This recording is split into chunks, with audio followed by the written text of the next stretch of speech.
নির্বাচন কমিশনের মতো সাংবিধানিক প্রতিষ্ঠানগুলোকে নিয়ে অহেতুক বিতর্ক সৃষ্টি না করার জন্য সকলের প্রতি আহ্বান জানিয়েছেন আওয়ামী লীগের সাধারণ সম্পাদক ও জনপ্রশাসন মন্ত্রী সৈয়দ আশরাফুল ইসলাম।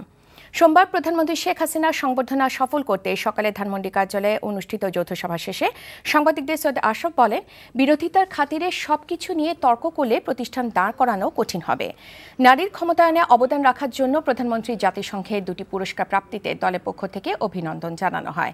জাতিসংঘে প্রধানমন্ত্রীর গুরুত্বপূর্ণ বক্তব্য রেখেছেন উল্লেখ করে সৈয়দ আশরাফ আরও বলেন, বিশ্বের কাছে শুধু বাংলাদেশ নয়, তৃতীয় বিশ্বের দেশগুলোর অধিকার নিয়ে কথা বলার শক্তিশালী প্রতিনিধি শেখ হাসিনা।